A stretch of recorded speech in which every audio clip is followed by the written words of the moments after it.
En nuestra miniserie de Adviento hemos estado viendo las promesas que Dios hizo a su pueblo de enviarles un Salvador. Y específicamente a través de las profecías que encontramos pues en el libro de Isaías, que fue escrito hace unos 2700 años. Este libro fue escrito aproximadamente 700 años antes de Cristo y es un libro en el cual en las semanas pasadas pues hemos cubierto los siguientes temas: una limpieza prometida, un reino prometido y un hogar prometido. El tema de esta mañana que vemos en Isaías 9 del 1 al 7 es un niño prometido. Y lo que hace que el tema de hoy sea interesante es que nos muestra que el poder de Dios es tan grande. El poder de Dios es tan grande que Él nos ayuda y Él resuelve todos nuestros problemas completamente. Y sin embargo siempre estamos dudando de Él, siempre estamos luchando con la tentación de que, no estoy seguro si el Señor me va a ayudar. Y una de las razones por la cual dudamos es que muchas veces la salvación que Él trae no viene de la manera que nosotros esperamos o de la manera que nosotros creemos que debe venir, sino que Dios se complace en usar los métodos que nosotros menos esperamos para que al final el crédito se lo lleve exclusivamente Él y no nosotros. Lo triste de todo es que cuando nosotros no confiamos en Dios, muchas veces tomamos decisiones, hacemos cosas, decimos cosas y propagamos cosas que el buen puertorriqueño hace más mal que bien. Vemos esto, por ejemplo, con el internet y los cristianos. Unos 15 años atrás, antes de que nosotros los viejitos descubriéramos las redes sociales, los que propagaban mitos por correo electrónico eran primordialmente mis amigos cristianos. Siempre que me llegaba un mito por correo electrónico, la gran mayoría de las veces era un amigo cristiano. Y ahora en el mundo de Facebook, me preocupa mucho ver que la propensión de los cristianos a creer mitos que no han confirmado es algo que continúa. Lo vemos hoy en día. Si yo veo a alguien que está propagando un mito por Facebook, lo más probable es que esa persona se identifica como cristiana.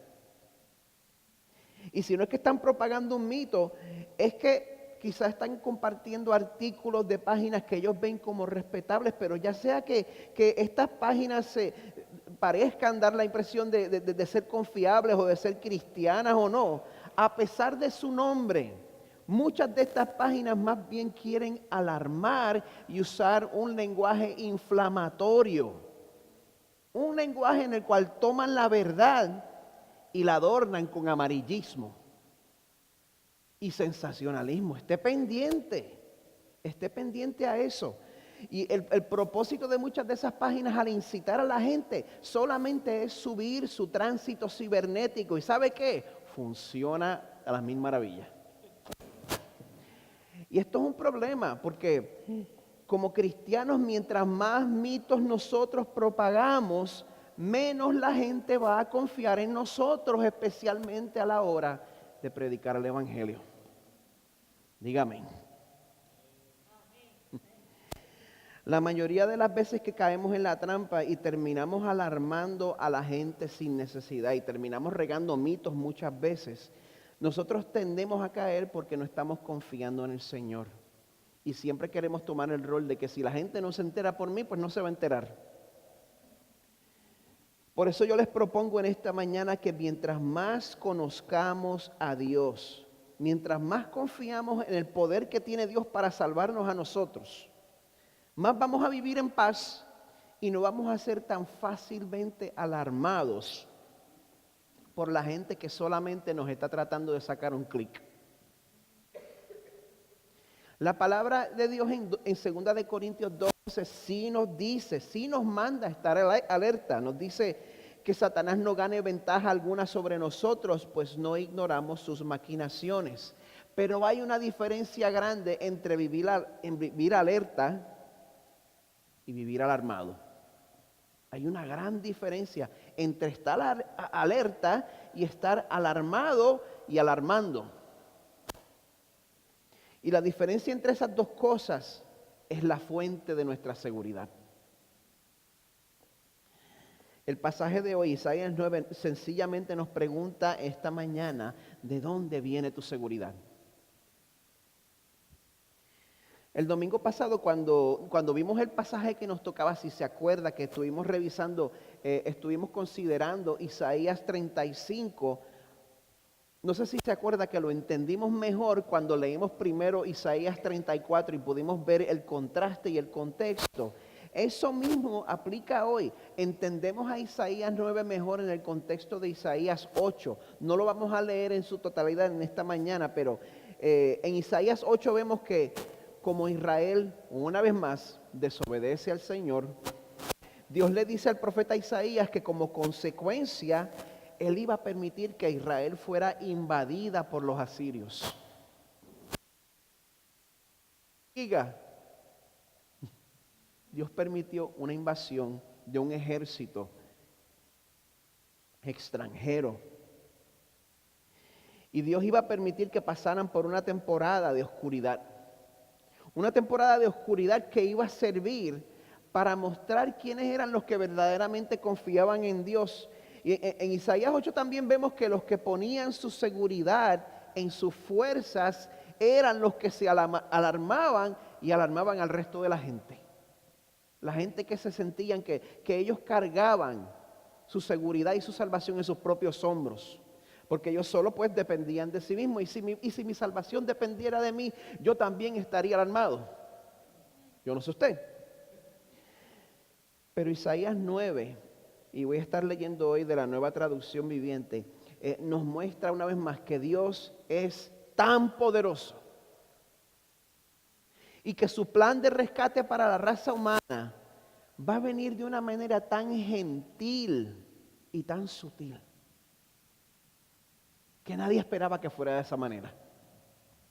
Por eso Dios llama a Israel a que, a pesar de lo malas que se vean las cosas, que ellos continuaran confiando en Él, porque todo lo que estaban pasando ellos, pues era parte de un plan de salvación que no podía fallar. Un plan donde la salvación de Israel saldría desde la región donde más sufrimiento se había experimentado. El verso 1 comienza, dice, sin embargo, ese tiempo de oscuridad, nos estamos refiriendo al tiempo de ocupación, ese tiempo de oscuridad y de desesperación no durará para siempre. La tierra de Zabulón y de Neftalí será humillada. Son maneras poéticas de referirse a Israel. La tierra de Zabulón y de Neftalí será humillada, pero habrá un tiempo en el futuro cuando Galilea de los gentiles, que se encuentra junto al camino que va del Jordán al mar, será llena de gloria. Dios promete que va a llenar de gloria a Galilea de los gentiles. ¿Por qué se refiere a Galilea de los gentiles específicamente? Porque Galilea de los gentiles era la parte más sufrida de Israel. ¿Por qué? Porque cada vez que Israel pasaba por una invasión militar, por su localidad, Galilea de los gentiles era siempre la región que experimentaba esa invasión primero. Pasaban por allí primero y salían por allí también. Los galileos sabían lo que era pasar por oscuridad y por desesperación, pero Dios hizo que ellos fueran precisamente los primeros en ver a Jesús. Y esto fue algo que vino completamente de Dios y a lo que el pueblo de Galilea no contribuyó absolutamente nada. Ellos no tuvieron nada que ver con eso, no se lo ganaron en un concurso. El Señor decidió que ellos experimentaran primero la luz del nacimiento de Jesús. Como nos dice el verso 2, no fue en medio de las luces de la gran ciudad, sino que el pueblo que camina en oscuridad verá gran luz. Para aquellos que viven en una tierra de densa oscuridad, brillará una luz. Como les dije, en este pasaje el concepto de la oscuridad se refiere específicamente a la invasión de los ejércitos asirios.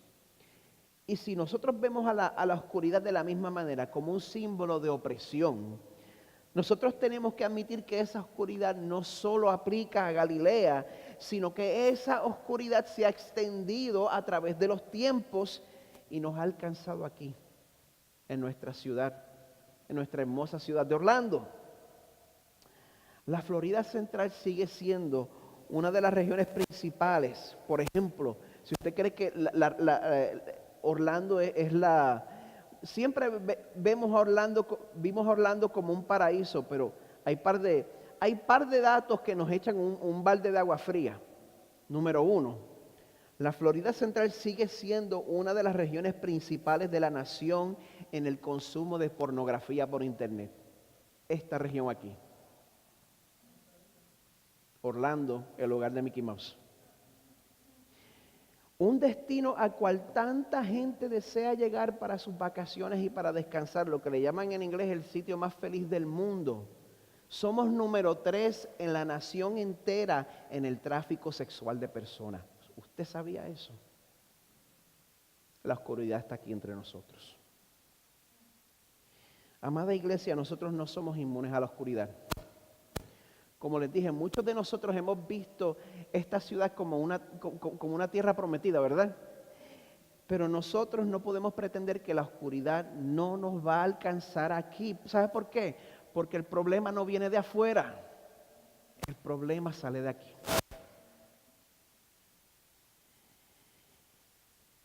De ninguna manera nosotros vamos a poder evitar ni la contaminación ni la oscuridad. Mateo 15, 19 al 20 nos dice que el problema principal no es nuestro medio ambiente, sino que es del corazón que provienen los malos pensamientos, homicidios, adulterios, fornicaciones, robos, falsos testimonios y calumnias.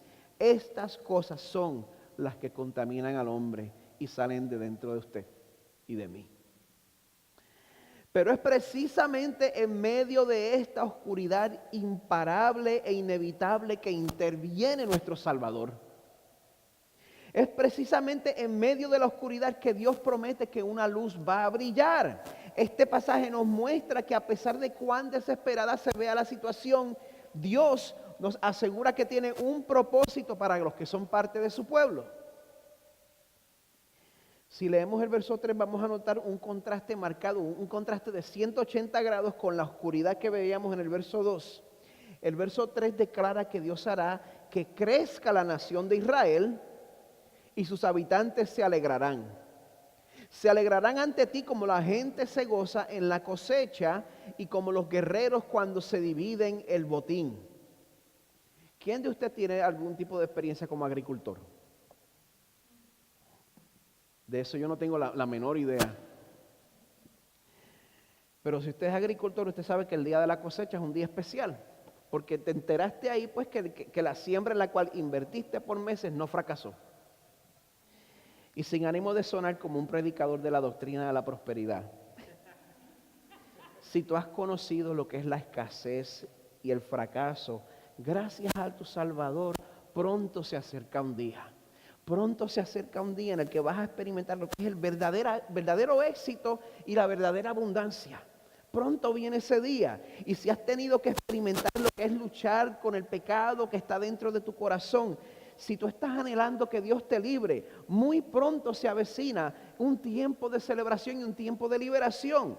El verso 4 nos dice que Dios quebrantará el yugo de su esclavitud y levantará la pesada carga de sus hombros. ¿Sientes la carga pesada de tu pecado? Si pronto viene un día, Dios va a levantar el yugo de tu esclavitud y levantará la carga pesada que estás llevando. Romperás la vara del opresor, tal como lo hiciste cuando destruiste al ejército de Madián. ¿Qué es eso? ¿A qué se refiere? Gracias por preguntar. Cuando dice que Dios nos va a liberar de la misma manera que destruyó al ejército de Madián, eso quiere decir que la victoria y la libertad que Dios promete a su pueblo va a llegar por más difícil que se vea esa victoria, número 1, y número 2, aunque no te la merezca. La victoria que Dios tiene para ti va a llegar por más difícil que se vea y aunque no te la merezcas. La derrota del ejército de Madián, usted puede leer sobre eso en el libro de Jueces, capítulos 6 y 7. Dios había enviado a los madianitas. Los madianitas eran un castigo que el Señor había mandado al pueblo de Israel una vez más como consecuencia de su desobediencia. Pero aún en medio de Israel está recibiendo su merecido. Dios levanta a un libertador llamado Gedeón. Si ustedes leen en Jueces 7, van a ver que Dios quería que su pueblo supiera que su libertad iba a venir de Dios y que no iba a ser por su propia mano. Dios estaba invertido personalmente en que Él se llevara el crédito de la victoria. Mientras Gedeón está organizando su ejército, Dios le dice en Jueces 7:2: el pueblo que está contigo es demasiado numeroso para que yo entregue a Madián en sus manos. No sea que Israel se vuelva orgulloso diciendo, mi propia fortaleza me ha librado. Si un pueblo que veía la mano del Señor de una manera sobrenatural y tan cercana tenía el peligro de querer llevarse el crédito por la libertad que el Señor trae, ¿cuánto más nosotros? Y bueno, para resumirles el relato, Dios eventualmente termina reduciendo el ejército de Gedeón a 300 personas. Y se estaban enfrentando a miles en el con el ejército madianita. 300 contra miles. ¿Y sabe qué fue lo único que ellos hicieron? Lo único que ellos hicieron fue tocar trompetas, tenían cántaros, los rompieron en el piso, gritaron y aguantaron antorcha. Eso fue lo único que hicieron. Dios entonces trae confusión al ejército madianita y ellos terminaron matándose entre ellos mismos. Es fascinante, Jueces 6 y 7, para que usted lo lea después. Y nosotros como pueblo de Dios, nosotros también tenemos, no un enemigo, tenemos 3 enemigos: Satanás, el mundo y mi carne. Por eso te pregunto, ¿sientes que estás enfrentando un enemigo imposible en tu vida? No pongas tu confianza en tus propias habilidades. Invoca el nombre de tu Salvador. Invoca el nombre de tu Salvador, que Él te puede librar. Y sin importar cuán grande sea ese enemigo, Dios te va a librar. ¿Sabes cómo? ¿A medias? No, completamente. Y la victoria va a ser tal que, como dice el verso 5, las botas de los guerreros y los uniformes manchados de sangre por la guerra serán quemados, serán combustible para el fuego. La victoria será campal. El plan y el propósito de Dios para su pueblo, gente, es imparable. Mi incompetencia no puede impedir que el evangelio imparable de Dios haga su cometido. Y cuando vemos la manera en la cual Dios promete salvar a su pueblo, pues es de esperar que uno se pregunte cómo es que Dios lo piensa lograr. Especialmente cuando usted considera a la gente que Él está escogiendo. Pero al continuar el pasaje de hoy, nosotros vemos que el plan y el propósito que Dios tiene para los que confían en Él se cumplen a través de una persona. Pero esa persona no es la persona que uno esperaría. Cuando estás en la escuela y alguien te acosa y alguien abusa de ti, ¿qué es lo que le llaman? Un bully, ¿verdad? Oye, yo tenía un bully que se llamaba Rafael en el primer grado. Tenía el pelo así de grande. Ese siempre estaba abusando de mí. Y mi papá decía que le iba a pagar una peseta para que me viera. Pero eso es otro tema. Cuando tú estás en la escuela y te acosa un bully, pues uno piensa en juntar dinero para pagarle a un bully más grande todavía para que te proteja, ¿verdad? Eso no fue lo que hizo el Señor. En vez de descender en contra de la humanidad con un bully más grande, nuestro defensor, nuestro Salvador es alguien completamente inesperado. El verso 6 dice, pues nos ha nacido un niño. Un hijo se nos ha dado. Dios es tan poderoso que Él tiene el poder para combatir toda la oscuridad de nuestro mundo, haciéndose humano y viniendo a este mundo como un bebé frágil que tenía que ser cuidado. Pero no te dejes engañar por las apariencias. Este niño libertador que fue prometido es el mejor gobernador, es el mejor rey, es el mejor emperador que jamás haya existido. Continúa el verso 6, dice que el gobierno descansará sobre sus hombros.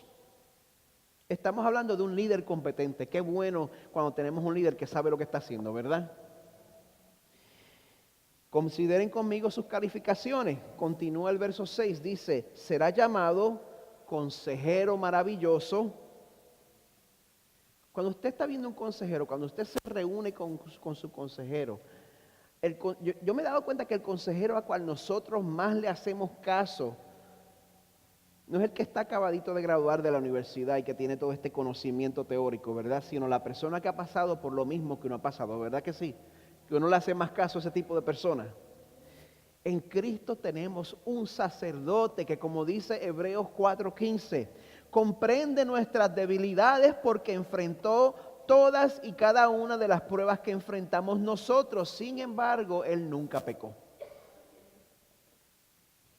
Esta profecía en Isaías también dice algo muy importante sobre este niño. Él lo llama Dios poderoso, una profecía sobre un niño que nos iba a sacar de la oscuridad. Es Dios poderoso, Padre eterno y príncipe de paz. ¿Usted se da cuenta de eso? Estamos hablando del Antiguo Testamento aquí. Aquí en el Antiguo Testamento se nos dice que el que nos va a salvar de la oscuridad es un niño que tiene títulos que son reservados solamente para Dios. Cuando alguien le diga que Jesús no es Dios. Y nosotros necesitamos que Dios nos salve. No hay nadie más que nos pueda salvar. Oprah no puede, Dr. Phil no puede, la doctora Ana Polo no puede salvarnos. Se rieron cuando hablé de caso cerrado. Arrepiéntanse. Pero solamente un Dios poderoso nos puede librar de los enemigos que tenemos por fuera y por dentro. Solo un Padre eterno nos puede proteger para siempre sin abandonarnos. Y en estos tiempos tan turbulentos, nosotros necesitamos desesperadamente un príncipe de paz. Y en este cuarto domingo de Adviento celebramos la paz que nos ofrece ese niño, porque cualquier rey, cualquier gobernante humano va a llegar al final de su término, va a llegar al final de su reinado. No importa quién esté arriba en este momento, su término va a terminar. Va a llegar un fin. Si el que es presidente es del lado suyo, pues vienen otras elecciones.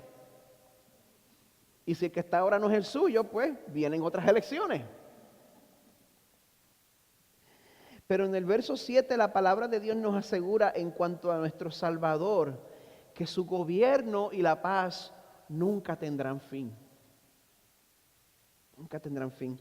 Los gobernantes humanos fallan y tienen prejuicios personales, pero la palabra nos dice que este niño que nos fue prometido reinará, ¿sabe cómo? Con imparcialidad y justicia desde el trono de su antepasado David por toda la eternidad. Gracias, Señor, porque eres un rey justo y no eres como un hombre que se equivoca en sus juicios muchas veces. En su comentario del libro de Isaías, el autor Ray Ortlund, él celebra este reinado que Dios ha prometido. Y él nos dice lo siguiente sobre nuestro Salvador. Él no va a volver solamente para ajustar un problemita o el otro. Él va a volver con una corrección masiva de todo el mal sistémico para siempre. Por fin. Adiós para siempre la corrupción. Adiós para siempre el favoritismo. Adiós para siempre la injusticia. Nuestro Salvador va a lograr en un abrir y cerrar de ojos lo que la humanidad no ha podido conseguir a través de su historia entera. Y es por eso que la justicia tiene que ser importante para nosotros. No hay manera de divorciar la justicia del cristianismo. La justicia tiene que ser importante para nosotros porque la justicia es importante para nuestro Señor. Y es por eso que la iglesia no puede dejar de envolverse en amar a su comunidad, pero quiero que sepa algo. Por más que nosotros nos vayamos a envolver en servir a la comunidad, es importante que recordemos que aunque Dios nos use como sus agentes, nosotros no somos la esperanza de salvación de este mundo. La salvación de este mundo no viene a través de mi activismo. Tenemos que tener cuidado porque nosotros podemos estar tentados a pensar en el fondo de nuestros corazones que Dios nos necesita a nosotros para cumplir su propósito en este mundo. Muchas veces pensamos eso. No nos engañemos, le quiero traer el reality check. Dios en su misericordia nos permite participar en su obra redentora, pero la redención del mundo no depende de mis esfuerzos, no depende de tus esfuerzos.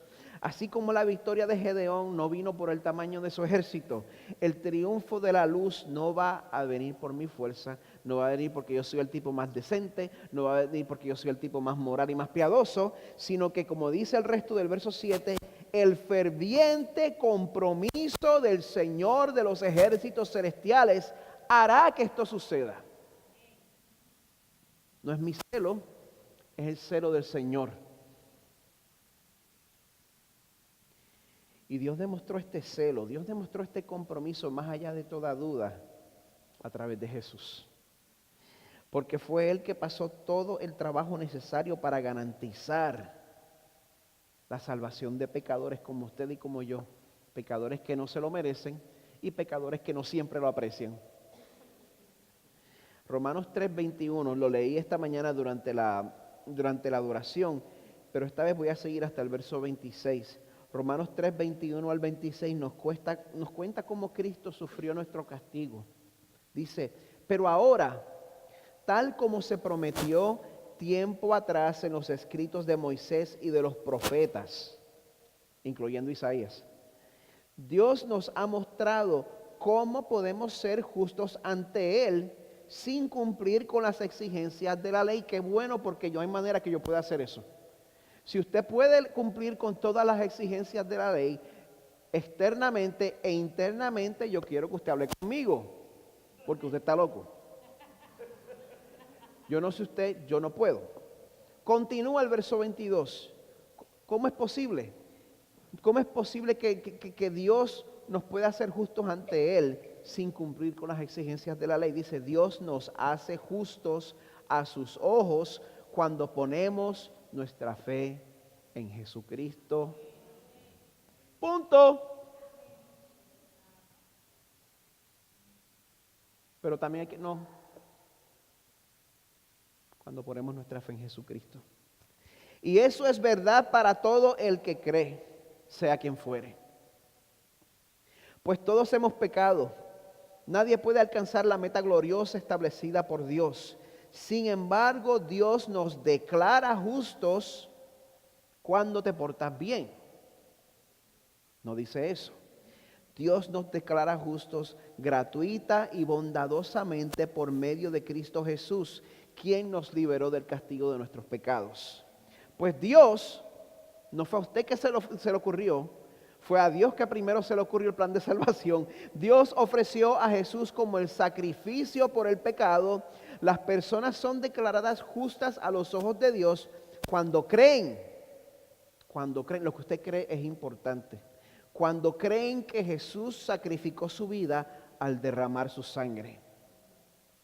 Ese sacrificio muestra que Dios actuó con justicia cuando se contuvo y no castigó a los que pecaron en el pasado. Porque miraba hacia el futuro y de ese modo los incluiría en lo que llevaría a cabo en el tiempo presente. O sea que todos los que vinieron antes de Jesucristo, el Señor no los pulverizó en ese momento, los que eran de su pueblo, porque el sacrificio de Jesús iba a alcanzar al pasado, de la misma manera que el sacrificio de Jesús alcanza al futuro y nos alcanza aquí y ahora.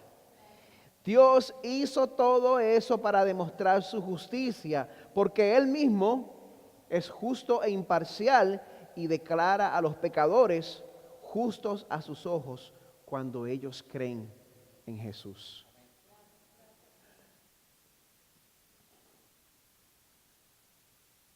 Si Dios ha permitido que tú estés de pie hasta este momento, a pesar de las cosas que tú has hecho en contra de Él, a pesar de las cosas que has dicho en contra de Él, a pesar de las cosas que hemos pensado en contra de Él, es porque Él sabía que en este momento ibas a oír lo que Él ha hecho por ti.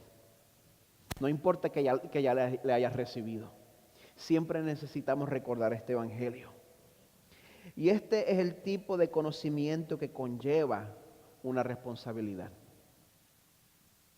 Por esa razón, pues yo quiero liderar a la congregación a través de un tiempo de respuesta. Y le voy a pedir al equipo de adoración que pase al frente. En esta mañana, como dijo Carmen, no vamos a estar celebrando el sacramento de la comunión. Pero yo no conozco el corazón de todas las personas aquí. Si nunca has tenido la oportunidad de responder a lo que Dios ha hecho por ti y tú percibes en tu corazón que Dios te está llamando, hoy es el día para responder. Yo te ruego que no esperes. Cuando concluya nuestro servicio, yo quiero que sepas que hay personas disponibles para orar por ti. No pierdas la oportunidad. Ahora, si ya han recibido el regalo de luz en medio de la oscuridad, yo les voy a invitar a que juntos celebremos esa realidad. Nosotros vamos a reencender la corona de Adviento en su totalidad, si lo pudiéramos hacer ahora.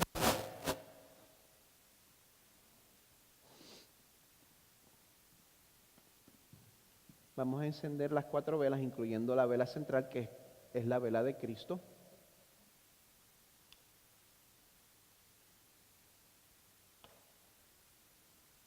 Si me acuerdo correctamente, es amor, gozo, esperanza,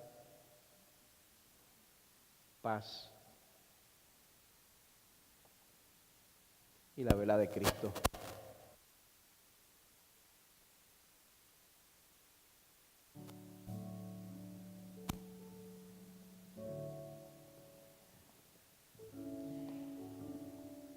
Así que en este momento quiero que nosotros afirmemos juntos lo que enseña la Biblia sobre Jesús. Y lo vamos a hacer leyendo un credo breve y un credo contemporáneo. Vamos a estar de pie primero que nada. El Ministerio Ligonier publicó esta confesión en el año 2016 y es una declaración cristológica. Habla de lo que nosotros creemos sobre Cristo. Y el nombre de esta confesión es El Verbo se hizo carne. Así que vamos todos juntos a proclamar esta confesión. ¿Estamos listos? Bueno, confesamos el misterio y el asombro de Dios hecho carne y nos gozamos en nuestra gran salvación mediante Jesucristo nuestro Señor.